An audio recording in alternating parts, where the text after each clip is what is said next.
हे त्यांनी माझ्यात कुठेतरी वितुष्ट यावं. ठराविक मंडळींना जलशीतून असेल त्यांना आमच्या कामाच्या पद्धतीबद्दल किंवा जास्त आम्ही पुढे जातो अशा भावनेतून बरेच जणांनी कान भरण्याचा प्रयत्न केला, त्यातून ते सक्सेस झाले. आणि त्यामुळं आणि त्यांनी त्यांचं ऐकलं.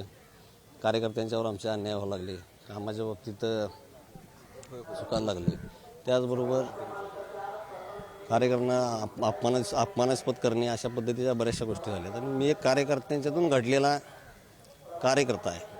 मला माझ्या कार्यकर्त्याचा अपमान मी कदाही सहन करू शकत नाही. कुठलाही नेता असला तरी त्यापेक्षा माझा कार्यकर्ता हाच मला श्रेष्ठ नेहमी लागतो. शिंदेची शिवसेना त्या ठिकाणी निवडणं योग्य ठरलं असं म्हणावं लागेल का? कारण आता अनेक ठिकाणी महायुतीचे अनेक नेते विजयी झालेले, तुमच्या शिवसेनेचे देखील आता अनेक नेते विजयी झाले. शिंदे सेना हे ते व्यक्तिमत्वच असं आहे, सर्वसामान्यांच्यात मिसळणारं, सर्वसामान्यांच्या समस्या जाणून घेणारं आणि लोकांच्या अडचणी समजून अगदी बारीक सारीक गोष्टीवर लक्ष देऊन काम करणारं ते नेतृत्व आहे.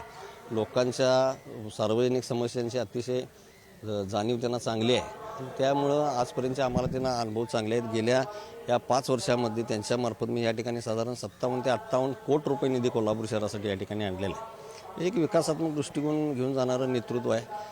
फडणवीस साहेब असतील, शिंदे साहेब असतील, ही सर्व मंडळी ही महाराष्ट्र कुठं तर पुढे जावा या भावनेतून या ठिकाणी काम करायला लागले. आणि एक महाराष्ट्राचा नागरिक म्हणून आपण त्यांच्या मागे राहणं हे आमचं आम्ही परम कर्तव्य समजतो. धन्यवाद साहेब आमच्याशी बोलले होते आणि अभिनंदन देखील.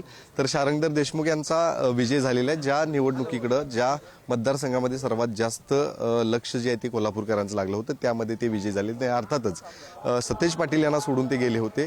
त्यामुळं निश्चितच या प्रभागामध्ये काय होईल याची चर्चा होती आणि त्यामध्ये यश खेचण्यामध्ये त्यांना खरं तर यशच आलंय असं म्हणावं लागेल. कॅमेरामन ओंकार वळवडेसह शेखर पाटील, पुढारी न्यूज, कोल्हापूर.